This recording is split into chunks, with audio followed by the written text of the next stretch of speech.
À l'occasion, pour marquer le coup, j'ai pris une photo et j'ai posté une vidéo de moi chantant la Marseillaise. J'avais quelques lacunes au niveau des paroles, je le reconnais. Toutefois, une personne de couleur de peau noire est venue et m'a dit 50% des gens présents tout autour dans le stade ne m'aiment pas. Mais comment il peut savoir ça? Petite vidéo aujourd'hui sur 5 catégories de personnes. De toute façon, vous les verrez hein, sur 5 TikTok que j'ai décidé de traiter parce que c'est plutôt intéressant. Vous verrez la blanc bobo. Très, très bobo. Mais elle ne le sait pas, en fait. Elle va vous demander votre avis à vous. C'est-à-dire, lorsque vous la voyez, que voyez-vous? Que comprenez-vous?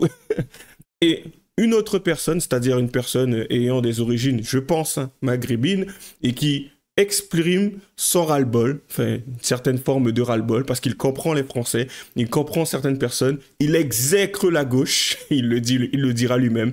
Vous verrez deux noirs, un noir qui est impliqué chez le RN et un autre qui s'est retrouvé simplement à aller regarder un match et de toute façon vous verrez par vous-même, hein. C'est quelqu'un qui dans cette situation s'attendait à vivre son truc tranquillement et on lui a fait un petit commentaire. Bien sûr lui-même a trouvé intéressant d'en faire une vidéo et d'expliquer le pourquoi. C'est intéressant. Et puis, un petit bonus, vous le verrez par vous-même, une jeune fille portant le voile qui a énormément de difficultés avec, puisqu'elle aime tellement ses cheveux qu'elle voudrait, tu vois, exprimer sa féminité, je pense, hein, et en voulant justement les laisser, tu sais, aux abords du vent. Voilà. Donc, on va voir tout cela ensemble. À tout de suite.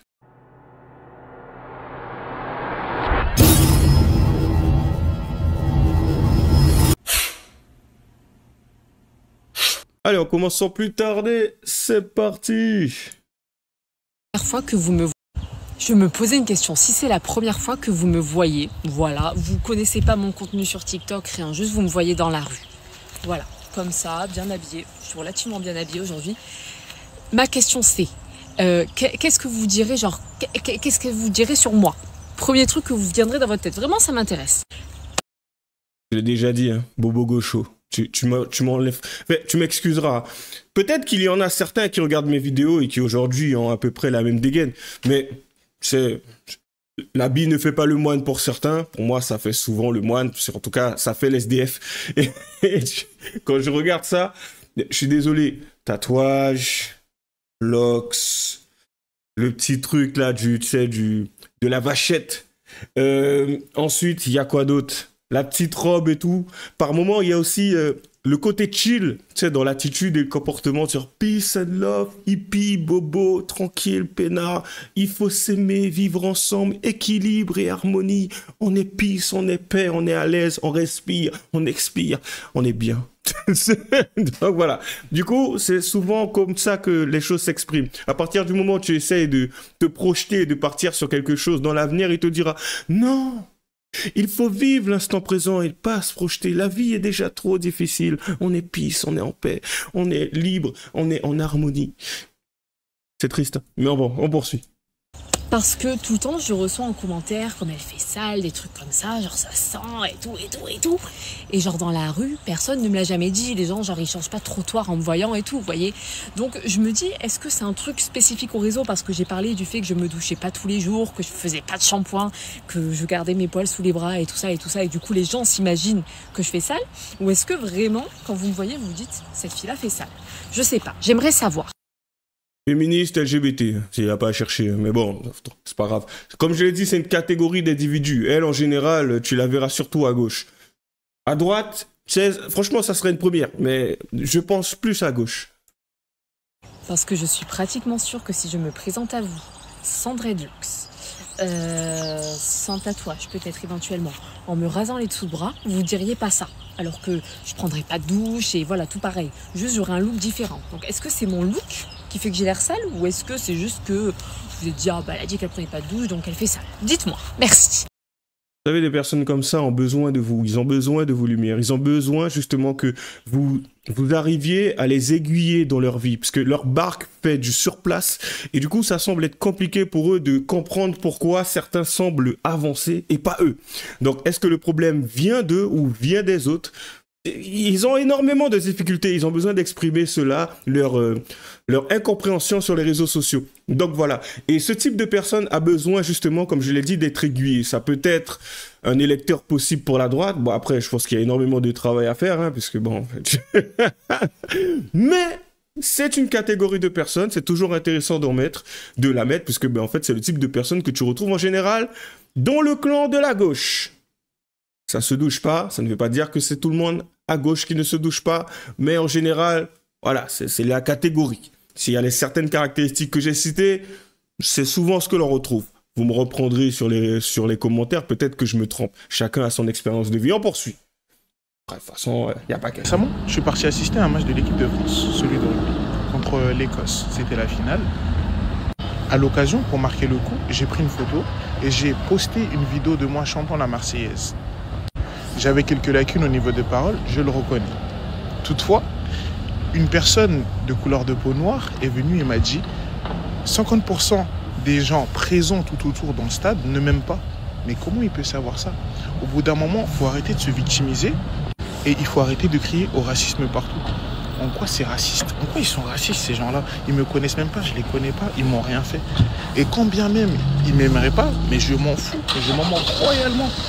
Parfois, nous les Noirs, on crie souvent au racisme pour rien. Mais excusez-moi, là c'est juste une imagination de cette personne. Pourquoi les 50% des gens ne vont pas m'aimer?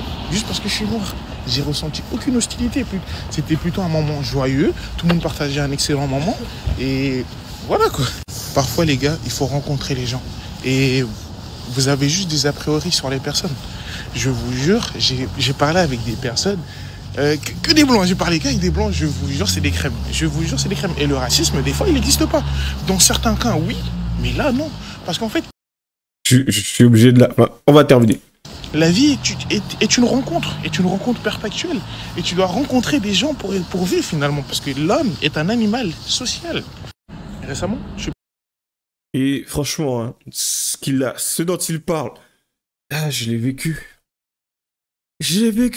T'es là, t'es tranquille, il se passe rien de ouf, hein. Franchement, rien de ouf, rien de spécial, t'es là, t'es peut-être dans une file d'attente, ou peut-être que tu marches tranquille, t'es avec des amis, ou autre, et dedans, t'as toujours le mec qui semble être, parfois, hein, avant, c'était plus avant, moins maintenant, t'as toujours le mec qui semble être un peu trop accroché à ses biais, ses délires sur la couleur de peau, et à un moment donné, lorsque quelqu'un s'adresse à moi, ou voire même, on a juste une personne qui n'a fait que passer, qui m'a regardé, tu sais. Et puis il vient, il me fait « On nous aime pas ici. » Pourquoi? Il y a un mec qui m'a mal regardé. Et pourquoi? Comment tu... Ok, d'accord. Et tu penses qu'il a un problème avec quoi? Peut-être que tu as un bouton ou Ah, je pense qu'ils sont racistes ici. Comment tu en es venu à te dire que c'est ta couleur de peau qui fait que la personne... Et t'as mal regardé. C'est parce que t'es noir. Forcément, c'est la raison pour... En plus, tu la connais pas. On vient de la croiser. Elle vient de nous croiser. C'est la première fois. Et la première chose qui te vient à l'esprit, c'est parce que t'es noir. Oh purée, c'est terrible. Ça, franchement, hein, lorsque vous traînez avec certaines personnes, je peux vous dire à quel point c'est agaçant parce que c'est redondant. Tu peux pas passer une journée sans que quelqu'un te parle d'une couleur de peau ou d'un délire à la... Je peux pas dire certains termes mais c'est agaçant, c'est hallucinant et c'est agaçant. T'es là, tu fais ce que t'as à faire, tu vis ta petite vie, c'est le quotidien, c'est la journée, il est midi. T'as toujours un pour venir, un noir, et parfois un arabe, tu vois. Ici, ils nous aiment pas. Mec, je m'en fous, je suis pas venu là pour quand même... On est dans un restaurant, bouffe et tout, tu sais. Mange, mais mange. C'est juste ça. Mais non. Et il va partir dans un truc. On nous aime pas. Pas grave, on poursuit. C'est aussi une catégorie de personnes que l'on rencontre. Mais bon. Du coup, Yasmine, une Française d'origine maghrébine, pleure. Sa religion l'oblige à porter le voile, mais elle refuse de se soumettre. Elle aime voir ses cheveux libres, dévoilant la beauté qu'Allah voudrait cacher. En tout cas, je pense que c'est surtout elle qui voudrait dévoiler sa beauté pour pouvoir exprimer sa féminité. Mais bon, chacun son point de vue sur la question. Allez, on poursuit.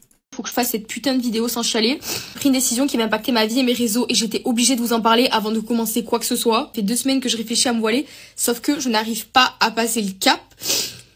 Parce que j'arrive pas à voir ma gueule avec, en fait. Je me trouve trop laide. L'envie, elle est là, au fond de moi. Mais quand je vois ma tête à la caméra ou dans le miroir, quand je prie, je sais que c'est con de pleurer pour des cheveux, mais je vous jure, vous savez pas à quel point mes cheveux, c'est ma vie entière. Je suis battue pour les assumer, pour me trouver belle avec. Et le fait de là, je me trouve enfin belle avec mes cheveux, dire adieu à mes cheveux. Je sais pas.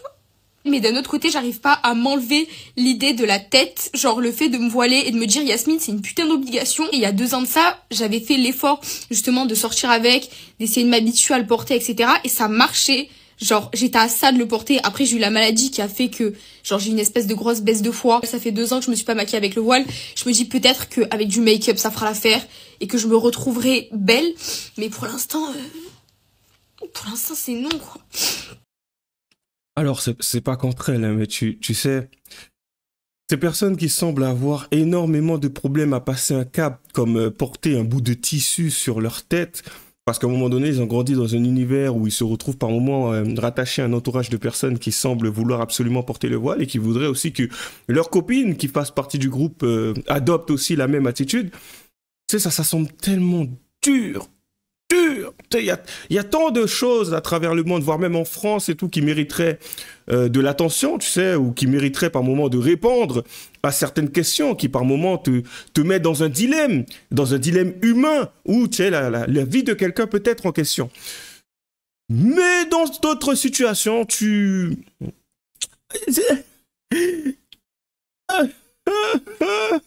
mets le voile ou pas? Ouais, mais j'ai envie d'exprimer mes cheveux et tout, j'aime mes cheveux. Je mets le voile ou pas? C'est triste. C'est triste. Franchement, c'est triste. Certains me diront, ah, tu n'as pas de cœur et tout. J'ai pas de cœur. Voilà, on va faire simple. Du coup, on en revient à ce que j'ai dit. Tu sais, franchement, hein, moi, je pense que on devrait l'interdire. Pas parce que je suis... La démocratie, je comprends bien, mais on devrait l'interdire. Je pense que, franchement, ça mettrait beaucoup d'accord. Beaucoup. Parce qu'en fait, il y a une tendance, comme je l'ai déjà expliqué, c'est la tendance qui fait que certaines personnes adoptent la chose. Il suffit de regarder à gauche. Hein. Tu regardes à gauche, tu comprends que par moment, certains utilisent des termes qu'ils ne comprennent pas, du genre facho. Donc tu te dis que si déjà, parmi les mecs, il y en a qui sont énormément dans cette mouvance, de ne pas chercher à comprendre ce qu'ils font, mais ils le font quand même, pour ceux qui portent le voile, ça doit être pareil. Donc ça veut dire que ce n'est pas la logique des choses ou des liens à causalité qui fait que ces personnes-là aujourd'hui vont arrêter à un moment donné de porter le voile. Ils vont le faire. Ils vont le faire parce qu'on leur a toujours dit qu'il fallait le faire. Du coup, quand tu vois ce genre de choses-là, tu te dis, mais ça réglerait beaucoup de problèmes si on interdisait cela. Tu sais, tu auras toujours forcément quelques récidivistes. Donc du coup, tu mets une sanction bien forte, bien puissante et tout. Que même Allah, lui, Allah, il veut que je porte le... Et tu sais, j'ai pas envie d'aller en prison. Hein. Ah, vas-y. Parce que, tu sais, Allah, il a beau être là, ça n'empêche pas certains, tu sais, d'accepter la prime de Noël, sachant que la prime de Noël a été versée par des mécréants. Mais, tu sais, ils la prennent sans problème. Tu vois justement que la logique, par moment, c'est... Ça, c'est limite. Pour ceux qui semblent trouver cela normal et qui fonctionnent avec, oui, bien sûr, j'ai envie de te dire, il n'y a pas de souci. Mais pour ceux qui semblent se détacher de leur cerveau et d'éteindre la partie, tu sais, la matière grise qui fonctionne, hein, qui bouge quand même, tu vois, il se passe quelque chose. Mais chez certains, à un moment, tu sais, c'est d'autres solutions qui s'appliquent. Donc peut-être qu'ils ont besoin d'une forme de régime à leur imposer, qui se rendraient compte par la suite que, ah mais en fin de compte, je suis bien. Tu sais, avant on nous forçait et tout, mais maintenant qu'on est obligé on a une interdiction de le porter, ben, en fin de compte, c'est bien. Comme la fameuse jeune fille, je sais pas si vous l'avez connue, une jeune fille qui s'est retrouvée sur une rambarde et qui devait faire un saut à l'élastique. Elle a signé justement pour pouvoir le faire. Et dans la vidéo, on la voit crier, non, ne me poussez pas et tout. Ils l'ont poussé. Ça a fait tout un émoi sur les réseaux sociaux parce qu'elle n'a pas donné son consentement. Mais cette même jeune fille, par la suite, a expliqué qu'elle a signé pour ça. Donc, du coup, quand ils l'ont poussée, ben, elle l'a fait, elle l'a réalisé et elle était satisfaite parce qu'elle n'avait pas le courage elle-même de sauter. Donc, en fait, elle a carrément demandé à ce qu'on la pousse. Tu vois, donc, je pense que certaines personnes ont besoin C'est triste à dire, mais c'est le cas. Ils ont besoin qu'on les pousse, malgré le fait qu'ils te disent non. Et c'est que par la suite qu'ils se rendront compte que c'était pas une mauvaise idée en fin de compte. Parce que bon, pour l'instant, hein, on nous roulait que les mauvaises parties et les mauvaises expériences du oui, regarde, il n'y a pas eu de consentement, ça s'est fait, alors que il y a eu un consentement, mais en fin de compte, la personne, elle est revenue dessus. C'est souvent ce genre de choses qui arrivent. Hein. Bon, après, il y a des statistiques. Je ne continuerai pas sur cet aspect-là, sur ce domaine, puisque bon, il faudrait le peaufiner. C'est un sujet sensible, même si je l'aime bien, c'est pas grave. Pas cette fois, une autre fois. Mais on poursuit. Je sais pas. Du coup, là, je me dis, pendant 1 mois, je vais essayer de le porter en vidéo, je vais essayer de sortir avec pour m'y habituer. Et je sais que mon cerveau, il réfléchit comme ça. Genre, au début de ma conversion, j'ai fait tout ça petit à petit. Genre, au début, j'ai supprimé les crop-tops. Après, j'ai supprimé les décolletés. Et je me dis peut-être que là, si je le fais avec le voile, ça fera l'affaire. Là, ma tête, au retour caméra, je me trouve moche. Faut que je m'y habitue.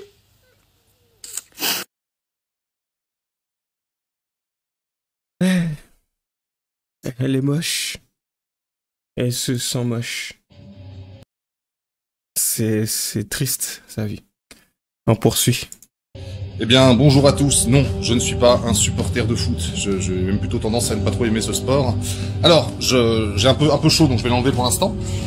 Les amis, j'ai fait une petite vidéo, un peu humoristique, certains diront, sur le groupe Indochine. Très susceptible d'ailleurs, très susceptible, puisque à 2 reprises, elle a été strikée. Une première fois, j'ai fait une contestation, elle a été acceptée. Ils ont identifié qu'il n'y avait pas de raison, puis elle a été re-signalée, donc définitivement retirée. C'est bien, on sent tout le côté Che Guevara de cette gauche bien pensante. Alors, je t'arrête tout de suite, je ne suis pas de droite non plus. Par contre, j'ai compris un truc à un moment donné, c'est ce dont souffrent les Français. Bah en fait, ils en ont marre, les Français, et j'arrive à le comprendre à un moment donné, étant moi-même français. D'ailleurs, j'ai remarqué, il y a une petite tendance à m'enlever ma nationalité française, et c'est souvent le même profil d'individu. Très souvent, très souvent. Je te laisse faire tes déductions, parce qu'après on va dire Karim, tu tiens des propos assez borderline, et puis tu te fais signaler pour moins que ça. Donc je pense... Noir et arabe. Voilà, c'est la même. Tu sais, t'es un bounty, t'es un vendu, t'es un nègre de maison, tu es un homme du salon. C'est souvent la même chose, hein, tu sais. C'est répétitif, c'est redondant. Voilà, je vois pas un blanc, je me rappelle pas une fois un blanc venir et tout, me fait « Espèce de petit noir, tu es venu chez nous. Tu pensais, t'as coquiné avec nous, tu pensais qu'on allait te valider, qu'on allait te laisser une place. Eh ben non, tu es chez l'ennemi. Retourne chez tes bamboulas. Je me rappelle pas avoir entendu ça une seule fois ou quelque chose de similaire de la bouche d'un blanc. C'est même souvent l'extrême inverse. Par moments, c'est même moi qui ai tendance à dire vas-y, lâche-toi, là, c'est bon, là, tu es avec ton bâton dans le, voilà, quoi, dans le fessier. Lâche-toi, détends-toi, t'inquiète pas. Je suis pas de ceux qui, tu as dit black.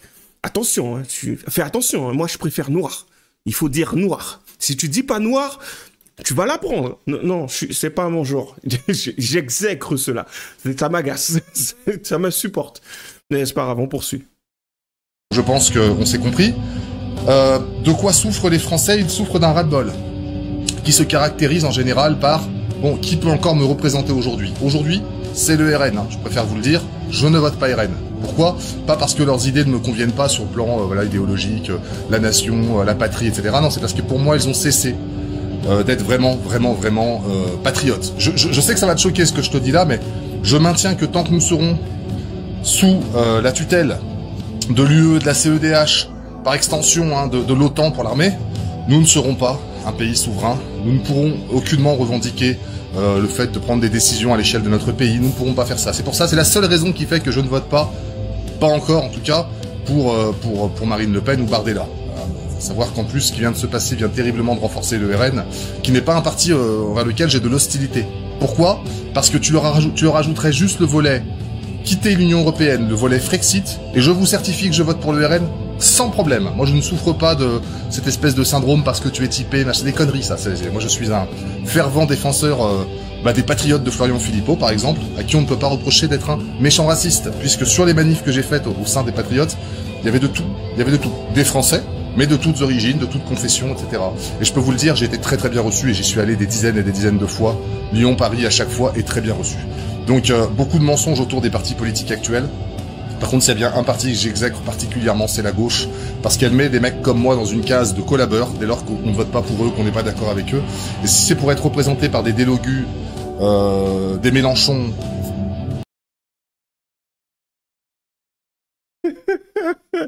Ouais, 2 secondes, laisse-moi rire. Parce que je me rappelle certaines choses, tu vois. Et je me dis, t'imagines ce mec à la présidentielle. Président. Admettons, partons sur le truc de... Vas-y, juste parce qu'à un moment donné, on ressent l'envie de couler la France. Vas-y, président de l'Ogu. Le mec se retrouve là et tout. Bonjour, mesdames et messieurs. Alors, attendez, il est où mon texte? Alors, pour revenir sur une petite écartade qu'il y a eu, sachant que c'est l'extrême droite qui m'a mis dans la sauce, je connais le maréchal. Je vais pas dire le terme, on est sur YouTube. Je connais le maréchal, tu vois. Et du coup, je voulais dire quoi sur lui déjà? Ça sera terrible. Ne serait-ce que pour le discours, tu sais que... Eh vas-y, c'est limite comme si Bayrou a été son mentor. Donc voilà, ça promet pour la suite. Mais c'est pas grave, on poursuit. C'est une petite boutade. Des boyards. Je peux pas dire les mots parce qu'on se fait striker. Eh ben, je ne suis pas d'accord avec ça. Donc vive la France, vive les Français, avec qui moi j'ai toujours eu de très très bons liens puisque je suis né en France. Les Français ont du cœur pour la plupart. Malheureusement, très souvent, ont une tendance à ne rien dire, à laisser faire, etc. Mais cette passivité, à mon avis, commence à trouver ses limites. Et je pense que plus que jamais, il va falloir être bon de se sentir français. Pas français sous Macron, français de manière ancestrale. Voilà. Allez, bis à tous, force et vive notre beau pays. Réveillez-vous! Allez, on terminera avec ça. C'est important d'être ici à ce rassemblement aujourd'hui. Parce que Marine Le Pen représente, qu'on le veuille ou non, une partie du peuple français de par les élections. Ensuite, on a une jeunesse qui est engagée comme jamais depuis justement les élections de Marine Le Pen. Et en fait, il est important de se faire entendre tant les plus vieux comme les plus jeunes. Et là, c'est le moment de le faire. Quand on a des décisions qui sont purement politiques et que la justice s'en mêle. Parce que évidemment, ça n'est jamais arrivé à n'importe quel politicien français une telle chose. Donc c'est quand même assez important, premièrement. Deuxièmement, il faut comprendre que la famille Le Pen, parce que effectivement politiquement c'est une famille, a toujours été ostracisée, quelles que soient les évolutions, quelles que soient les prises de parole, alors que pourtant ça a été assez visionnaire sur la moitié de ce qui a été dit il y a 10 ans, il y a 15 ans. Toujours par Marine Le Pen et plus récemment par Jordan Bardella. Voilà pourquoi c'est important d'abord. Il y a un rassemblement donc à République de LFI. Est-ce que c'est se mêler des affaires des autres? Non, parce que on est en France, donc ça veut dire que tous les partis ont le droit de s'exprimer, ont le droit de faire ce qu'ils veulent. Après, comme vous le voyez ici, les gens sont plutôt sympas, plutôt agréables, plutôt français et normaux. Alors que sans trop m'avancer, je pense qu'à République, ça va être des gens qui vont gueuler, qui vont saccager les lieux, qui vont se faire entendre en caillassant la police, ce qui n'a aucun rapport, comme vous le voyez. J'accorde aucune légitimité à ce rassemblement, mais effectivement, chaque Français a le droit de se rassembler quand ils le veulent. Donc, grand bien leur fasse si ça leur fait plaisir. Merci beaucoup. Pour vous, c'est important d'être ici à ce rassemblement. Et on terminera avec ça. Du coup, comme d'habitude, lâchez les j'aime pas, les commentaires. Les liens seront dans la description. Abonnez-vous à la chaîne de Jeune 5 et à la mienne. Et j'ai un Tipeee au cas où si vous voulez faire un don. Bonne chance à nous. À la prochaine.